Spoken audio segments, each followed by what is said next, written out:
आप हमेशा मेरी बेटी को ही क्यों बोलते रहते हैं? उस डायन की बेटी को कभी भी कुछ नहीं कहते। अरे भाग्यवान, रीमा एकदम शांत स्वभाव की लड़की है। वो कभी कोई गलत कार्य नहीं करती है जिसकी वजह से उसे डांटना पड़े। अच्छा, इतनी ही ज्यादा अच्छी है रीमा, तो उसे ही खेत की रखवाली के लिए भेजा करिए। हमारी बेटी को क्यों भेजते हैं? आज से मेरी बेटी कभी भी खेत नहीं जाएगी। राम कुमार ने 2 शादियां की थी। दोनों पत्नियों का एक एक बेटी थी। रामकली बड़ी ही कुटिल स्वभाव की थी। वो हमेशा ही चंद्रकुमारी से लड़ती और झगड़ती रहती थी, जिसकी वजह से राम कुमार को अपने दोनों पत्नियों के लिए अलग अलग घर बनवाने पड़े थे।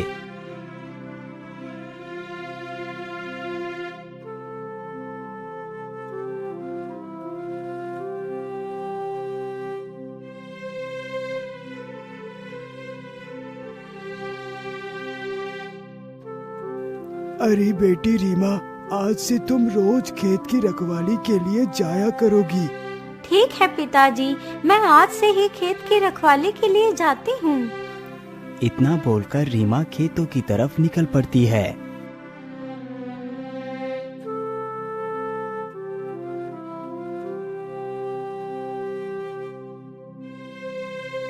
रीमा चलते चलते जल्द ही खेत पर पहुंच जाती है।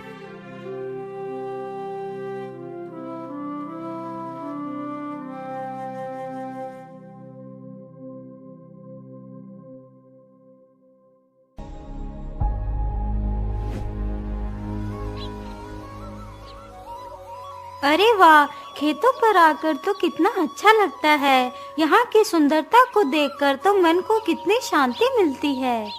रीमा वही चट्टान पर बैठकर गीत गाने लगती है। सच है, विपत्ति जब आती है कायर को ही दहलाती है। सूरमा नहीं विचलित होते, क्षण एक नहीं धीरज खोते। विघ्नों को गले लगाते हैं, कांटों में भी राह बनाते हैं। वाह रीमा वाह, तुम तो कितना मधुर गीत गाती हो। मैं तुमसे बहुत प्रसन्न हूँ, इसीलिए मैं तुम्हारे साथ ही विवाह करूँगा।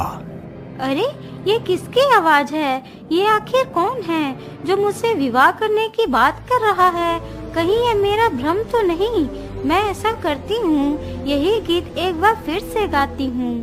सच है, विपत्ति जब आती है कायर को ही दहलाती है। सूरमा नहीं विचलित होते, क्षण एक नहीं धीरज खोते। विघ्नों को गले लगाते हैं, कांटों में भी राह बनाते हैं। वाह रीमा वाह, तुम तो कितना मधुर गीत गाती हो। मैं तुमसे बहुत प्रसन्न हूँ, इसीलिए मैं तुम्हारे साथ ही विवाह करूँगा।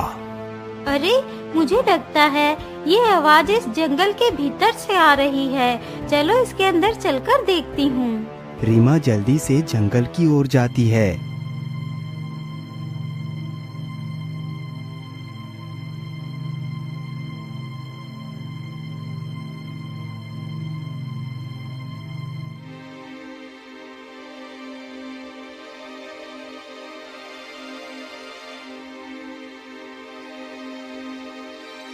आखिर ये आवाज कहाँ से आ रही थी?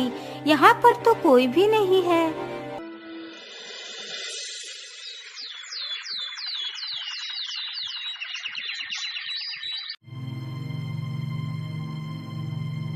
माँ, पता नहीं वह आवाज कहाँ से आ रही थी। मैं तो कुछ समझ ही नहीं पाई। जब मैंने जंगल के पास जाकर देखा तो वहाँ पर कोई भी नहीं था। माँ, अब से मैं खेत पर नहीं जाऊंगी। अरे बेटी, क्या बात है? आज तुम खेत पर क्यों नहीं गई? अब तक तो तुम्हें खेत पर होना चाहिए था। नहीं पिताजी, अब मैं खेत पर नहीं जाऊंगी।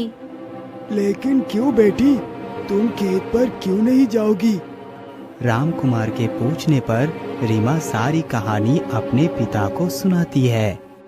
अरे बेटी, तुम ये कैसी बात कर रही हो? भला ऐसे कैसे हो सकता है? नहीं पिताजी, मैं एकदम सत्य कह रही हूँ। यदि आपको मेरी बात पर विश्वास नहीं तो आप मेरे साथ चलकर देख लीजिए। इतना कहकर रीमा तथा उसके माता पिता और गांव के कई सारे लोग राम कुमार के खेत पर जाते हैं।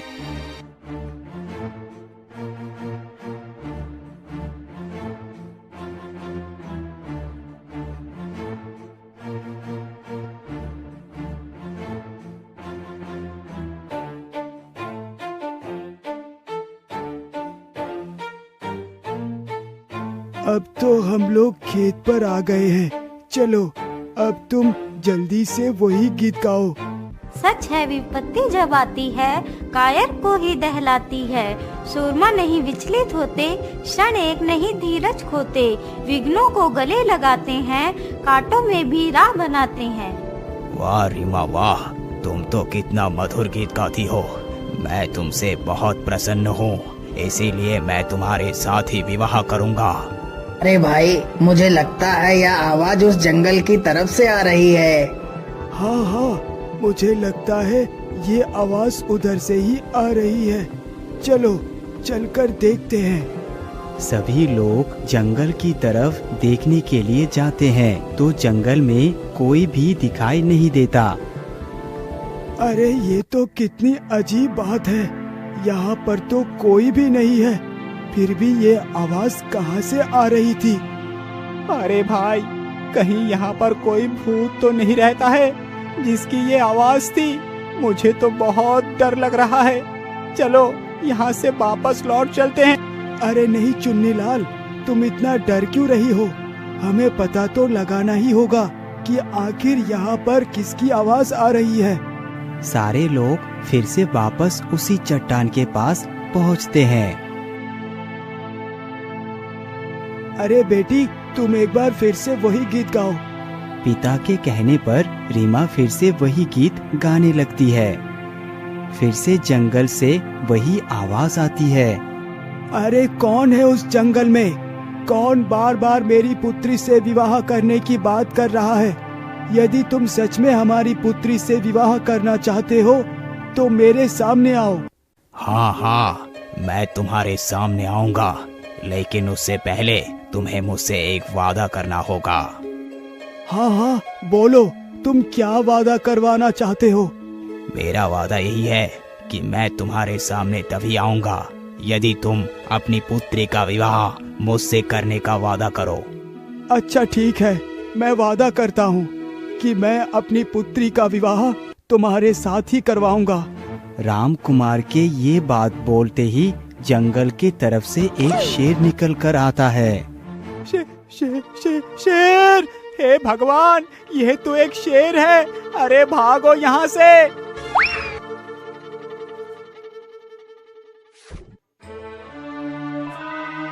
आपके वादे के मुताबिक मैं आपके सामने आ गया हूँ। अब आपको अपनी पुत्री का विवाह मेरे साथ करना होगा। नहीं पिताजी, मैं भला एक शेर के साथ विवाह कैसे कर सकती हूँ? नहीं जी, आप ये विवाह नहीं कर सकते। आप अपनी बेटी का जीवन भला कैसे बर्बाद कर सकते हैं? लेकिन भाग्यवान, मैंने इस शेर से ये वादा किया है कि मैं रीमा का विवाह इसी शेर के साथ कराऊंगा, तो भला मैं अपना वादा कैसे तोड़ सकता हूँ? जब ये खबर रामकली को मिलती है कि रीमा की विवाह एक जानवर के साथ होने जा रहा है, तो वो मन ही मन बहुत खुश हो जाती है। अरे वाह वाह, यह तो बहुत अच्छी खबर सुनाई तूने। धीरे धीरे वो समय भी आ गया जब रीमा को उस शेर को अपना पति स्वीकारना था।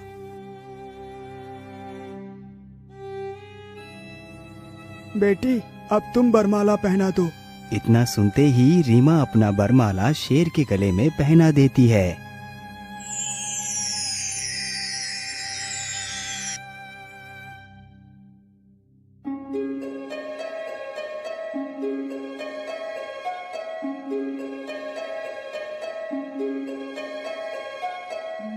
अरे आप तो एक शेर थे, लेकिन बरमाला पहनते ही आप एक इंसान कैसे बन गए? आप कौन हैं?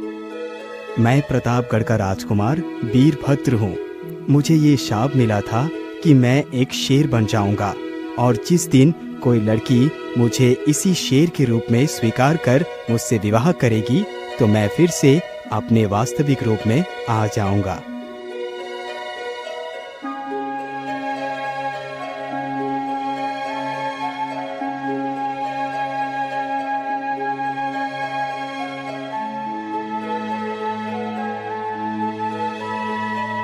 अच्छा पिताजी, अब मैं रीमा के साथ वापस अपने राज्य लौटना चाहता हूँ। मुझे जाने की आज्ञा दें। ठीक है बेटा, जरा ध्यान से जाना।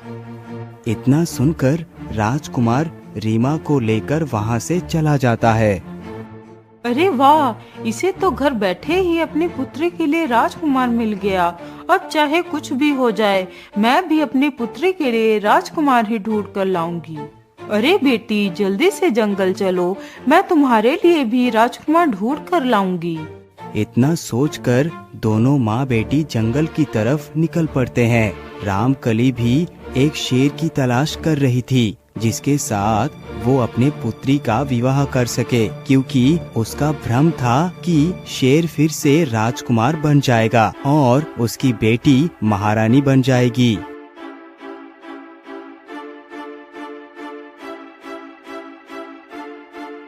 अरे बेटी, मुझे लगता है इधर से कोई शेर ही निकल के गया है। चलो इधर को ही चलते हैं। दोनों माँ बेटी शेर के पैरों के निशान को देखते देखते वहीं पर पहुँच जाते हैं, जहाँ पर एक गुफा थी। बेटी, मुझे लगता है वह शेर इसी गुफा में रहता है। तुम जल्दी से इस गुफा में चले जाओ और हमारे होने वाले जमाई को बुलाकर ले आओ। तब तक मैं बाहर ही खड़ी हूँ। लेकिन माँ, मैं अकेले नहीं जाऊंगी, आप भी मेरे साथ चलो। नहीं नहीं बेटी, यदि मैं साथ चलूंगी तो हो सकता है शेर विवाह के लिए राजी ना हो। मैं यहीं पर छिप जाती हूँ, तुम अंदर से हमारे जमाई को लेकर आ जाना। इतना सुनकर लड़की गुफा के अंदर चली जाती है। उस लड़की को गुफा में गए हुए काफी समय गुजर जाता है। अरे, मेरी बेटी को गए हुए तो काफी समय गुजर चुका है, लेकिन अभी तक वह लौट कर नहीं आई। रामकली इतना सोच ही रही थी कि तभी गुफा के अंदर से एक शेर बाहर निकलता है, जिसके मुंह पर ढेर सारा खून लगा हुआ था। वो शेर गुफा से नदी की ओर चला जाता है। अरे ये क्या, इस शेर के मुंह पर तो खून लगा हुआ है। कहीं इसने मेरी बेटी को कोई नुकसान तो नहीं पहुंचा दिया। इतना सोचकर रामकली जल्दी ही गुफा के अंदर जाती है, तो दिखती है गुफा के अंदर सिर्फ और सिर्फ उस लड़की के कपड़े ही मिलते हैं और कुछ नहीं, जो कपड़े खून से रंगे हुए थे। हे भगवान, ये मैंने क्या कर दिया? मैं लालच में आकर अंधी हो गई थी। मैंने अपने ही हाथों से अपनी बेटी की जान ले ली। मुझे माफ कर दो बेटी, मुझे माफ कर दो।